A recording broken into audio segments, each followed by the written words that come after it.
Hello, everyone. Welcome to today's lecture.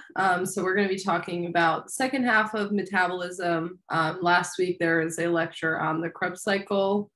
So if you want to check that out first, now we're going to talk a little bit about the electron transport chain and lipid metabolism and a couple other metabolism-related pathways that we didn't get to last week.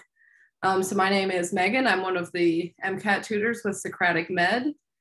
And here I just have linked our GroupMe. So that's where we will send the link before every lecture. And then our Instagram here, if you want to check that out. Our YouTube channel is where we upload all our videos.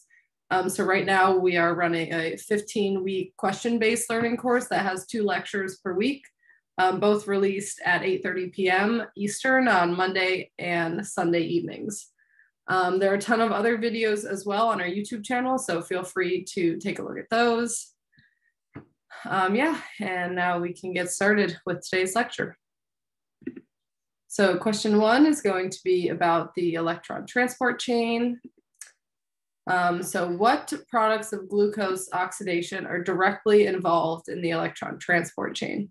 So take a minute here and pause the video, answer the question, and resume once you have answered. All right, now I can reveal the answer for you guys. And the answer here is NADH and FADH2. So we're going to go through some topics that are discussed in this question and talk a little bit more in depth about the electron transport chain. So the electron transport chain is basically where we're generating all of our ATP. So last week we talked a little bit about how to convert NADH and FADH2 into ATP equivalents. So there's a calculation for that. If you want to check out last week's video, we go over that a little bit more in depth. But here is where we're using that NADH and FADH2 to generate our ATP. Basically, generally speaking, the electron transport chain uses the energy from NADH and FADH2 to pump protons against their concentration gradient into the intermembrane space in the mitochondria. So it's important to remember that here we're working between the inner and outer membrane of the mitochondria. So we're not in the mitochondrial matrix, but we're also not in the cytosol. We're in that in between of those 2 membranes of the mitochondria. And this is also basically just a chain of oxidation reduction reactions. So they go down and each complex reduces the next until we reach the end. So basically these protons create a gradient, which allows ATP synthase to use the energy of those protons flowing with their concentration gradient to generate ATP from ADP. So complex 1 is where we're using energy from NADH, and we're going to pump 4 protons across the membrane into the intermembrane space. So this is also known as coenzyme Q reductase. As you can see, the next player in the electron transport chain that is being reduced is that coenzyme Q, if you follow the arrow there from complex 1. So that will pass its electrons to coenzyme Q, which is also known as ubiquinone. So complex 2 is also known as succinate coenzyme Q reductase, because you can see here how complex 2 reduces coenzyme Q as well. So basically we have complexes 1 and 2 that are both reducing coenzyme Q, and then coenzyme Q then goes on to reduce our complex 3. So complex 3 is also known as cytochrome C reductase. And as you can see, so far, we have a little bit of a trend where the complex is called whatever the next step is, and then reductase, because it will be reducing that next step in the electron transport chain. So here we're pumping another 4 protons across the membrane. So we're making that concentration gradient more steep, therefore allowing us to use that energy once we reach our ATP synthase. So from complex 3, then it goes on to cytochrome C, which is a small hydrophilic iron-containing protein that will then reduce complex 4, pass those electrons on to our final step. So complex 4 is also known as cytochrome C oxidase, and that's because it is, yeah, if you go backwards, so we have the complex 4 reductase, and then oxidase is just looking at it in reverse, basically. So complex 4, since this is our final step, will actually reduce O2 to form H2O. So this will pump 2 protons across the inner membrane, contributing further to that concentration gradient.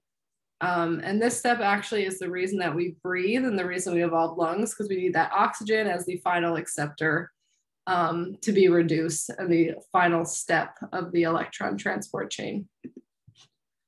So ATP synthase, this is just a proton channel. And it's important to note here that the inner membrane is highly impermeable to protons, because otherwise then pumping these protons in, they would just diffuse back through the membrane.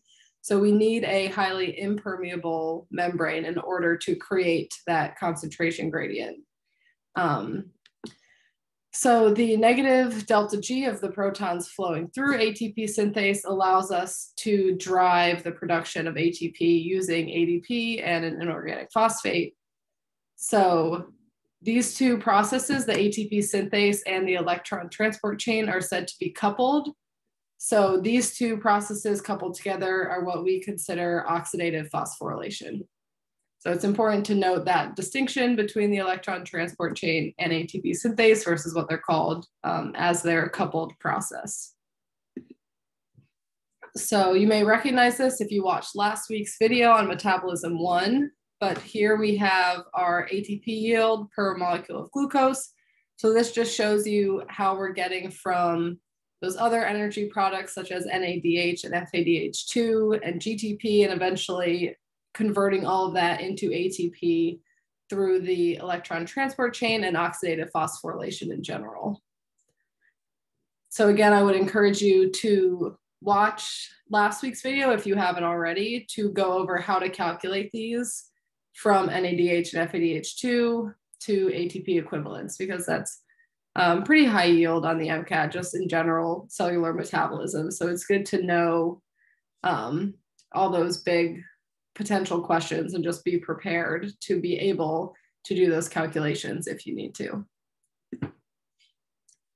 All right, so question 2, we're going to talk a little bit about gluconeogenesis. So which of the following enzymes acts in both glycolysis and gluconeogenesis? So take a minute here and pause the video and give yourself some time to go through all these answers and try to identify what's different or what's similar about all of these. There should be one, obviously, that's different. It's a little bit of a hint, but anyways, yeah, so go ahead and pause the video now and answer the question.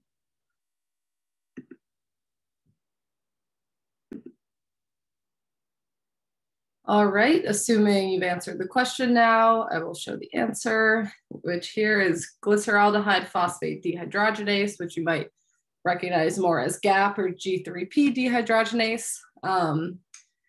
But anyways, so here for strategy, I would encourage you to think about what kind of steps these are all involved in. So if you think back to glycolysis, you can remember that actually hexokinase, phosphofructokinase, and pyruvate kinase all catalyze irreversible steps in glycolysis. So they, that is why these steps or these enzymes are different between glycolysis and gluconeogenesis. Because since those reactions are irreversible, we're going to need a new enzyme to do them in reverse. So gluconeogenesis in general can kind of be thought of as glycolysis in reverse. So glycolysis, we are breaking down that glucose, and gluconeogenesis, we are forming glucose. So this is something that will occur when dietary sources of glucose are unavailable and the liver stores of glycogen and glucose have been depleted. So in the liver, we can store glucose in the form of glycogen. That's a process called glycogenesis, I think, which we won't talk about too much. We'll go over it briefly at the end of today's lecture, but yeah, so basically this is when there's no source of glucose anywhere else. The body needs to have a way to produce some glucose. So this occurs primarily in the liver, but to a lesser extent in the kidneys. And this is an 11-step pathway. So it has one more step than glycolysis. So the three enzymes that differ between glycolysis and gluconeogenesis are hexokinase, phosphofructokinase, and pyruvate kinase. So these are the three enzymes that catalyze irreversible steps in glycolysis. So we will have three new enzymes in gluconeogenesis. So here, this is a helpful diagram that basically shows you we have glycolysis on the left going down and gluconeogenesis on the right going up.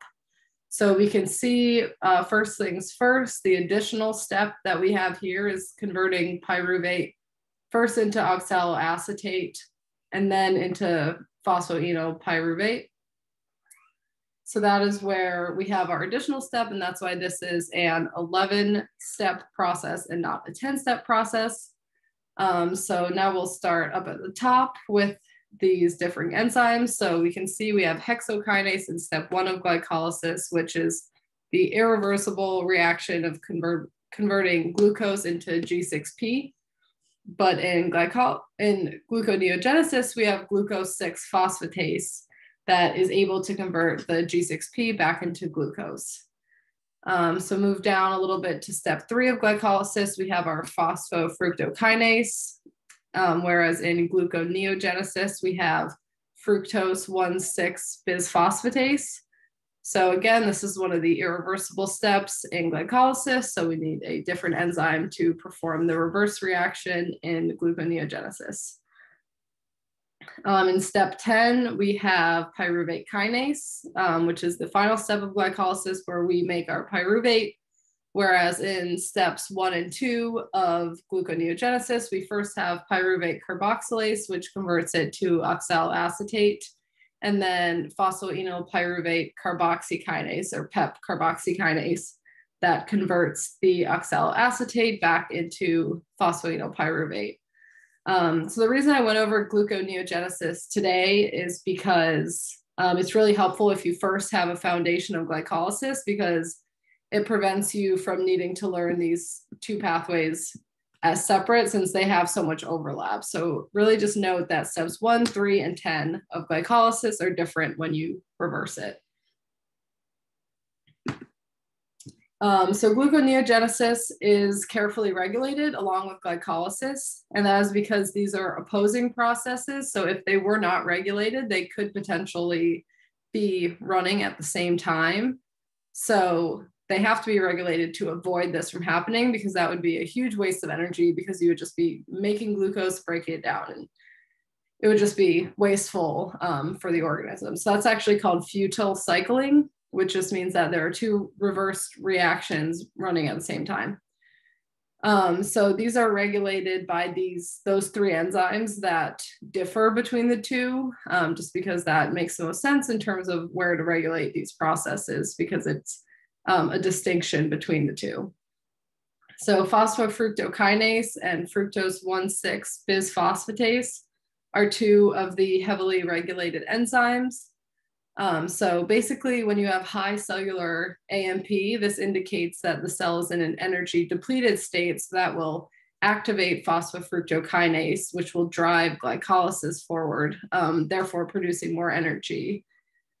And then fructose 2,6-bisphosphatase is regulated by both insulin and glucagon. So now we're getting into kind of more clinically relevant stuff, which I personally really like. And it helps me too to remember these things, because it makes it just seem more clinical. And I don't know, we've all heard of insulin before, obviously, in the context of diabetes.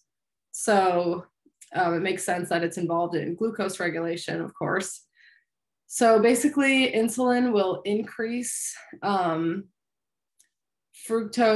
2,6-bisphosphate, which therefore will activate phosphofructokinase and inactivate fructose 1,6 bisphosphatase. So this will drive glycolysis. So this basically, insulin will drive the body to break down glucose. So that will be in times of high blood glucose. Whereas glucagon will decrease the presence of fructose 2,6 bisphosphate, which will therefore uninhibit or reactivate F1,6 bisphosphatase, therefore inhibiting phosphofructokinase, which will then drive gluconeogenesis. So you can think like in times of low blood sugar, glucagon will be released and drive gluconeogenesis forward. So we'll talk more about these in a later lecture, but I just wanted to go over it now since we've touched on it a little bit. So high blood glucose will cause the body to release insulin to start breaking down glucose and allowing cells to uptake the glucose in the blood just to normalize blood glucose levels. Whereas low blood glucose will release glucagon, stimulating gluconeogenesis in the liver to release glucose and again normalize the level of blood glucose. All right, question 3 is about the pentose phosphate pathway. Which of the following enzymes is the primary point of regulation in the pentose phosphate pathway? So take a second here and pause the video and resume once you've answered the question.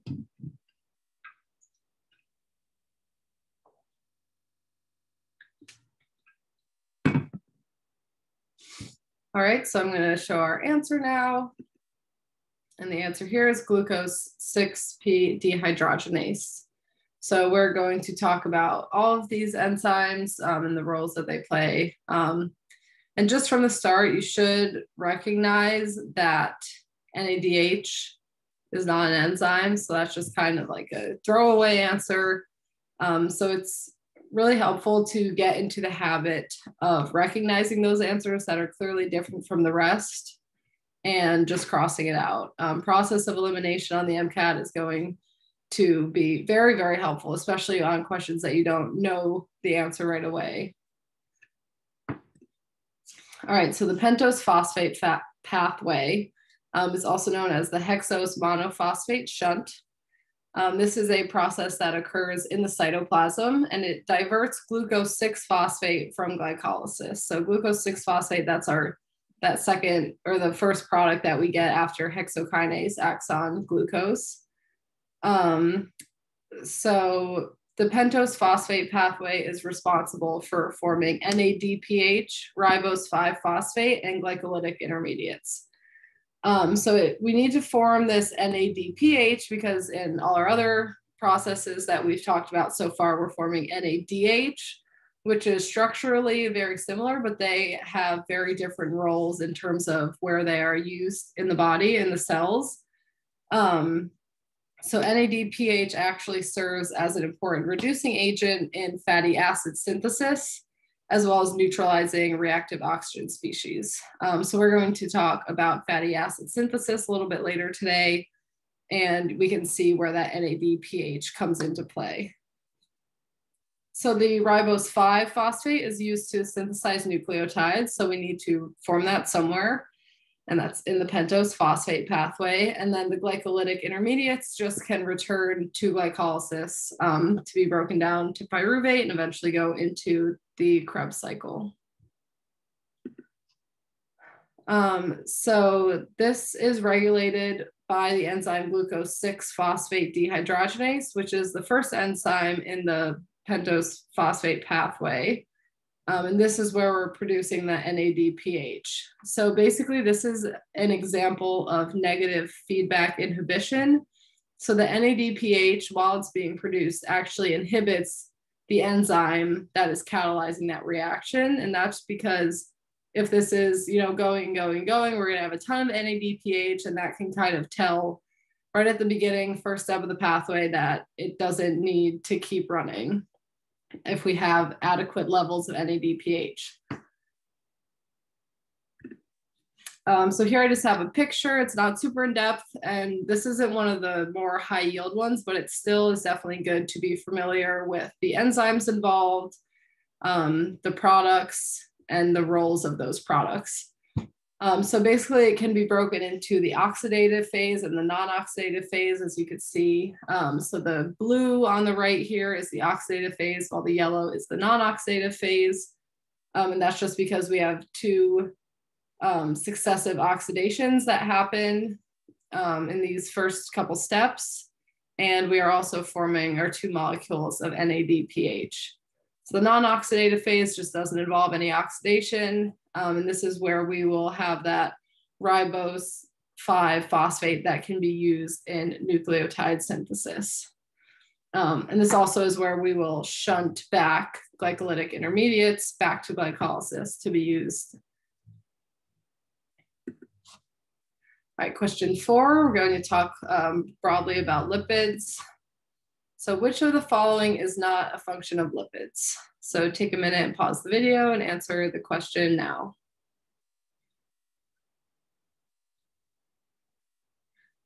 All right, assuming that you've answered the question, I can reveal our answer here, which is D, forming nucleotides. So we're going to talk about these three: storing energy, creating that barrier, and building steroid hormones. We're going to talk about how lipids are involved in those three. So lipids are a great way for cells to store energy. So in adipose cells, which are fat cells, triglycerides store energy. So triglycerides, you can see by this little diagram at the bottom, they have 3 fatty tails. And they're actually more efficient energy storage molecules than carbohydrates because they're able to pack together more closely due to their hydrophobic nature. So they don't have any water associated with those lipid tails, whereas carbohydrates have all these water molecules that associate with those hydroxyl groups. And they also have much more energy because they are more reduced than carbohydrates. So like an unsaturated lipid is fully reduced, has no double bonds, whereas unsaturated, as you can see, these bottom 2 tails would be unsaturated due to the presence of those double bonds. So the phospholipid bilayer, something that I'm sure we're all familiar with. This is where we have a hydrophilic phosphate head and a hydrophobic tail. So these molecules create the structure that we know as the phospholipid bilayer, which is the membrane of the cell. So, and that's just because the hydrophilic tails want to stay away from water as much as possible. So that's why those sections are faced inwards, where the hydrophilic phosphate head is exposed to the cytosol or the extracellular matrix. So it's also important to note in terms of lipid structure that saturated fats will decrease the membrane fluidity, and that's because these can pack together really tightly because they're all fully reduced. There's no kinks or bends in the tails, and they can just pack right up next to each other. Whereas the presence of unsaturated fats increases membrane fluidity because they will create this little kink. And that will just cause a bend in the tail, and therefore that will create some space and prevent that really, really tight, close packing of the membrane. So cholesterol and steroid hormones. Cholesterol plays a very important role in phospholipid bilayer as well, actually. So basically it is involved in membrane fluidity. So at really, really cold temperatures, cholesterol kind of prevents the membrane from freezing up, and it's sometimes known as membrane antifreeze. So it increases the fluidity of the membrane at cold temperatures in a very similar way to how the unsaturated fats do, just by putting kind of like a spacer in there to prevent the lipids from being able to pack together super tightly. But however, when temperature increases, cholesterol actually decreases the fluidity, so it prevents it from getting too fluid. So don't worry too much about the why for that, but just know that cholesterol keeps the membrane fluidity at an optimal level. So cholesterol also serves as a precursor for steroid hormones, such as testosterone and estradiol. And just a note about steroid hormones, which we'll talk a lot more about when we talk about the endocrine system, but these actually diffuse into cells to their receptors and do not have receptors present on the cell surface. That's just because of their hydrophobic nature, so they're able to diffuse through the phospholipid bilayer. So some fat-soluble vitamins that are just good to know while we're on the topic of lipids are vitamin D, A, K, and E.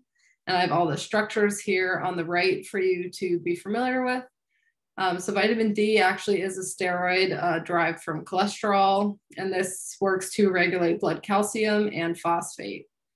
Vitamin A is a terpenoid, which we'll talk more about structures, but basically it's these repeating terpene units, this double bond with the carbon. We'll talk more about that when we talk about lipid structure in week 6. But vitamin A is important for vision, growth, immune function, and maintenance of the epithelium. Vitamin K is important, involved in blood clots, and vitamin E is an important antioxidant. All right, so question 5 is about fatty acid oxidation. All right, so a drug that selectively inhibits isomerases in fatty acid oxidation would most significantly hinder the catabolism of which of the following? So take a minute here and pause the video and answer the question.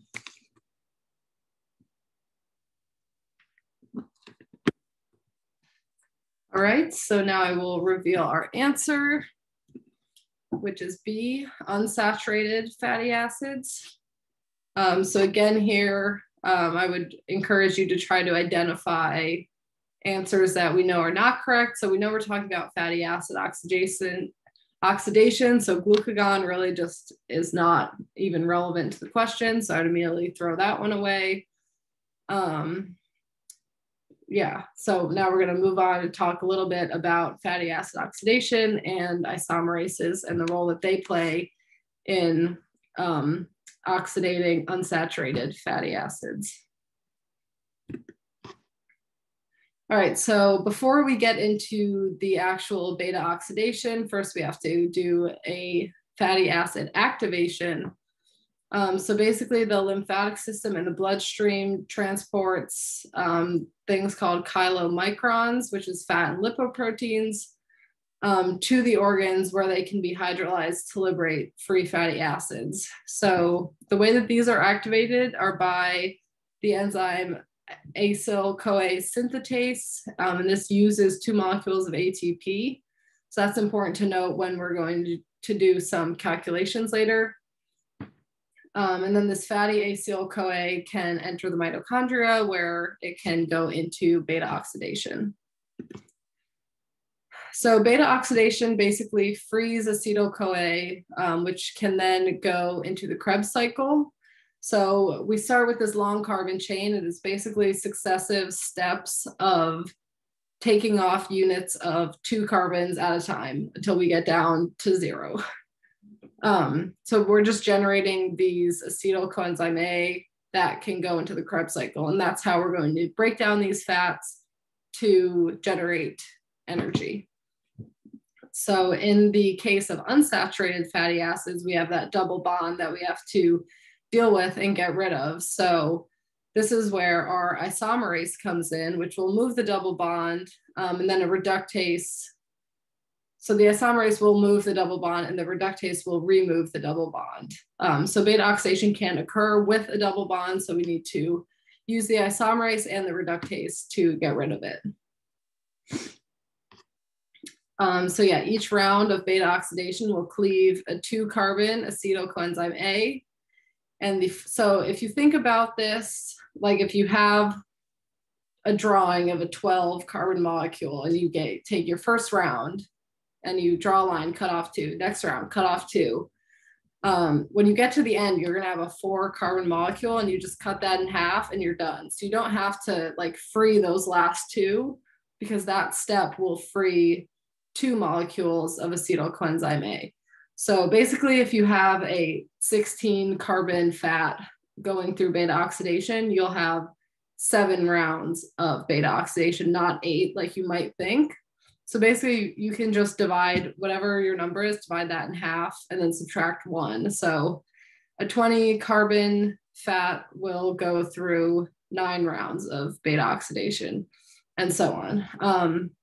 So it's just really important to understand why that's happening and why that's the case. And so we know how many rounds of beta oxidation we get, because that will tell us how many energy products we'll be producing. So each round of beta oxidation produces 1 molecule of FADH2 and 1 molecule of NADH. So here I have an example of calculation. So this would be how you would approach a question asking how many ATP you will get after the complete beta oxidation of a however many number carbon saturated fatty acid. So this includes, how many acetyl coenzyme A we will have going into the Krebs cycle and all the energy products we will get from that as well. So this is where it's important to remember that the fatty acid activation will actually consume 2 molecules of ATP. So when we do our calculations, we just have to remember to subtract those 2 at the end. So here, I started off writing, we have our -2 ATP from the activation. So since this is a 12 carbon saturated fatty acid, we're going to go through 5 rounds of beta oxidation, which will produce 5 NADH, 5 FADH2, and 6 molecules of acetyl coenzyme A. So we have those values now. We can move forward to the Krebs cycle with 6 acetyl coenzyme A. So basically, you just have to remember that each round of the Krebs cycle gets us 3 NADH, 1 FADH2, and 1 GTP. So using that, we have 18 NADH, 6 FADH2, and 6 molecules of GTP. So again, from last week, using the conversions that we did to get to ATP equivalents from NADH and FADH2, we'll take our 23 NADH, multiply that by 2.5 to get 57.5 ATP. We'll take our 11 FADH2, multiply that by 1.5 to get 16.5 ATP. And then our 6 GTP, it just equals 6 ATP.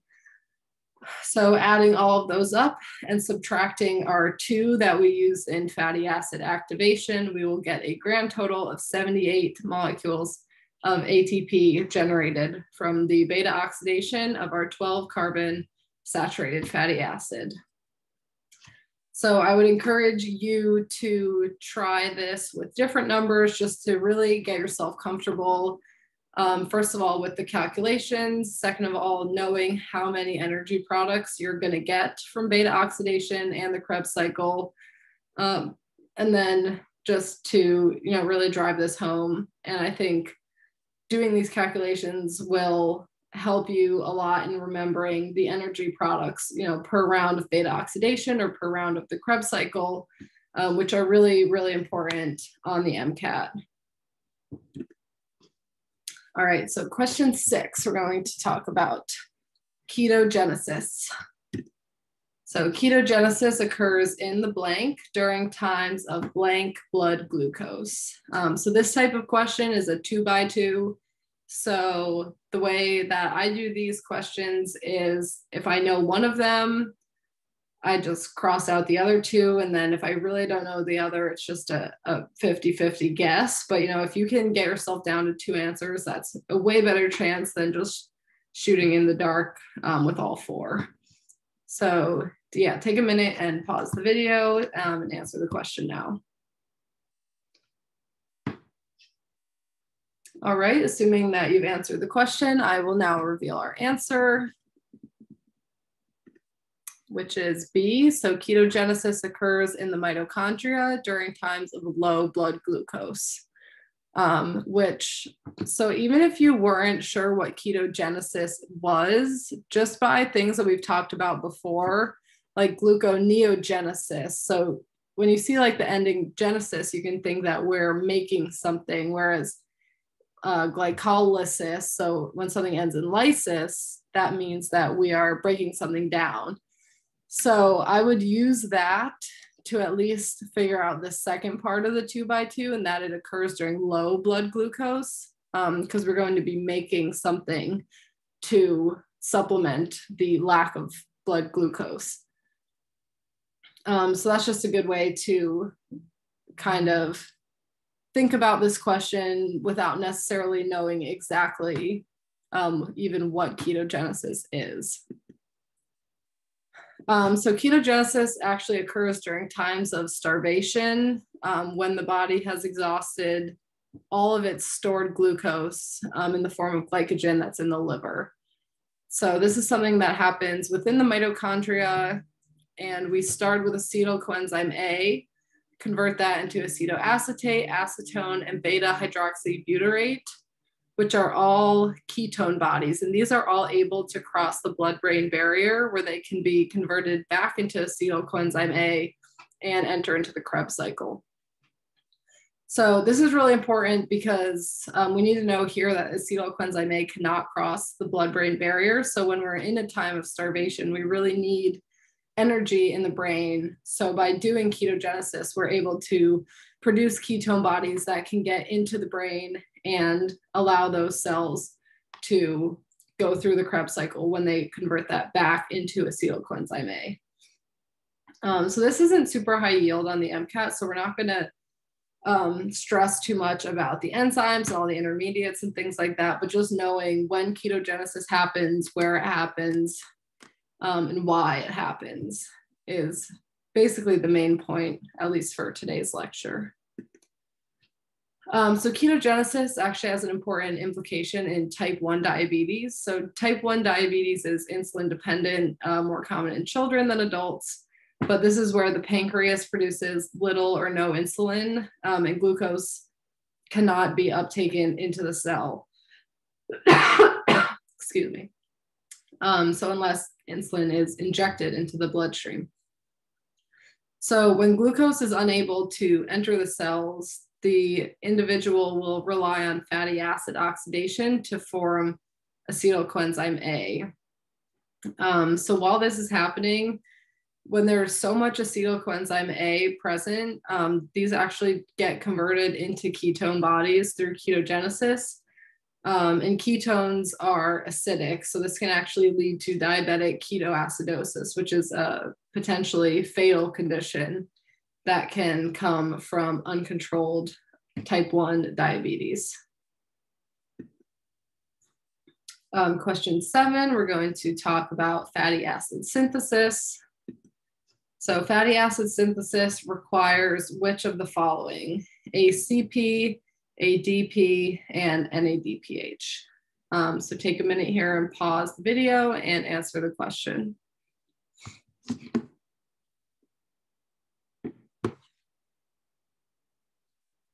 All right, so our answer here is D, so 1 and 3 only. If you remember back earlier when we were talking about the pentose phosphate pathway, we talked about how NADPH is an important energy contributor in fatty acid synthesis, so we're going to be using that here. And then ACP is actually part of the enzyme fatty acid synthase, so that is obviously needed. And ADP, since it's not even an energy product and it can't give us any energy, that's not something that would really be required to synthesize fatty acids. That would be if we're making ATP, but here we're using energy to make fatty acids. So this is a process that occurs in the cytoplasm,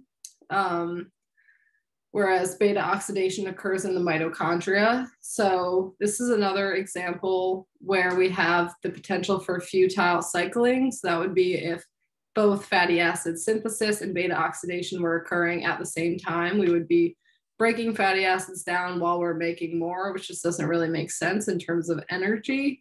So by having these two compartmentalized and separated with fatty acid synthesis in the cytosol and beta oxidation in the mitochondria, that helps prevent that futile cycling from happening.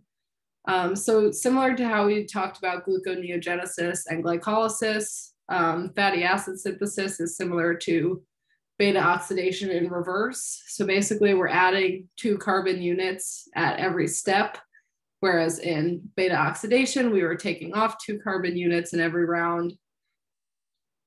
So here the activation costs 1 ATP and uses the enzyme acetyl coenzyme A carboxylase, generating a 3 carbon molecule malonyl coenzyme A. So here we use the energy from NADPH, which we got from the pentose phosphate pathway, to undergo reduction reactions. So our fatty acid synthase is a very large molecule that has an acyl carrier protein domain, which is our ACP, as we saw in our question, and also has a cysteine residue domain. So honestly, I had a hard time finding any figures that did a good job of not complicating fatty acid synthesis. So I just kind of have it written out here to avoid throwing all these enzymes and everything at you and making it seem like this really, really complicated process. What is really just important to understand how it works. So basically it's our enzyme fatty acid synthase. So our acetyl coenzyme A first binds that acyl carrier protein domain, where it's then passed to our cysteine residue domain, and then our malonyl coenzyme A binds that ACP. So then our malonyl is decarboxylated, and that allows it to go up to the cysteine residue and combine with the acetyl-CoA that's there. So basically this just keeps happening where a malonyl coenzyme A comes in, binds at the ACP, it's decarboxylated, and it's added to that chain that we're now growing on the cysteine residue domain. Yeah, so this will make a saturated and a fully reduced lipid. And yeah, we'll just keep shifting this up to the cysteine residue and keep allowing malonyl coenzyme A to bind the ACP. So this process will repeat until we generate a 16 carbon fatty acid, at which point it will go on, and there are other enzymes that can further modify it. We'll talk a little bit more about this in week 6's lecture on lipid structure. All right, question 8. So this is a question kind of pulling together from last week's lecture and today's lecture. So just cellular metabolism in general. And then I have kind of a potential like worksheet if you want to look at it like that. That is a great way to test your memory on all of these processes that we've talked about. Which of the following will be the first source of fuel when blood glucose is high? So take a minute and pause the video here and answer the question.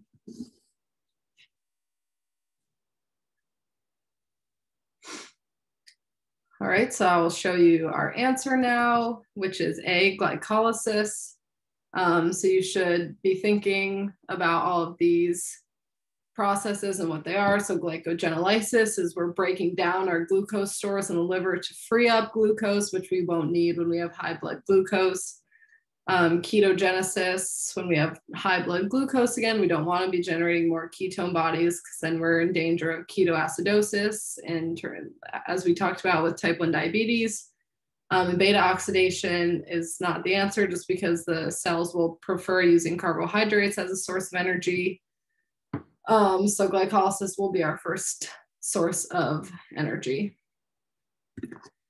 So here I have a little diagram that just shows basically all of these processes. So wherever there's an arrow, there is like something that we've talked about in terms of metabolism that you could fill in. So if you want to try copying this down and filling in all the arrows with the name of the process, I think that would be a great way to practice these and just kind of see to how they all work together in terms of metabolism and energy production in the cell.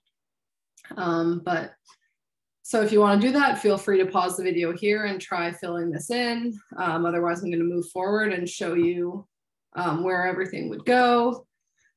So here we have from glycogen, we have glycogenolysis, which will free up glucose, or going backwards, glycogenesis will store that glucose in the form of glycogen. And then we have our glucose to pyruvate, we know is glycolysis. And then we have our acetyl coenzyme A to fatty acids, which is our fatty acid synthesis. And then our fatty acids down to acetyl coenzyme A would be our fatty acid oxidation.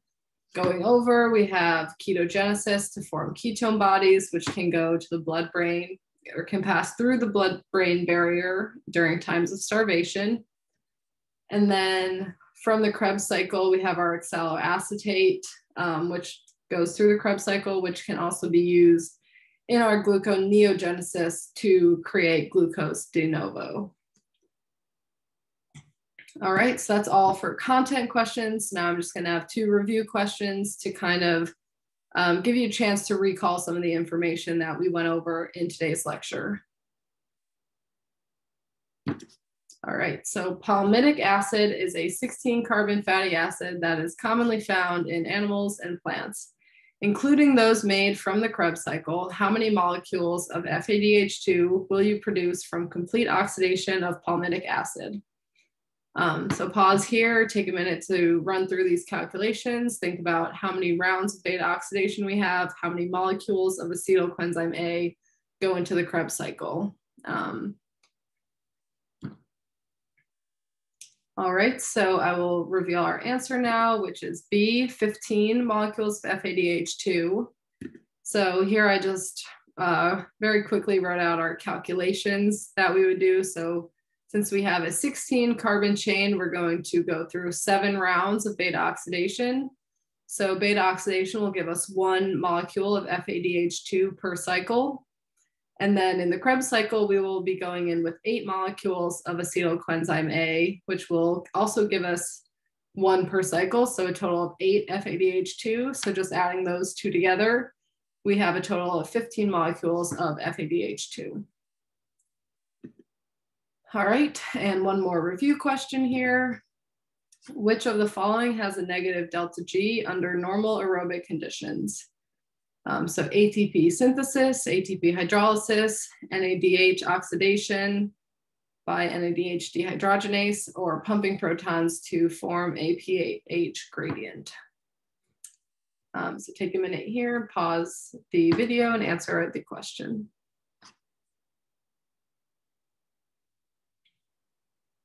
Alrighty, so I'll show our answer here, which is going to be C, ATP hydrolysis and NADH oxidation by NADH dehydrogenase.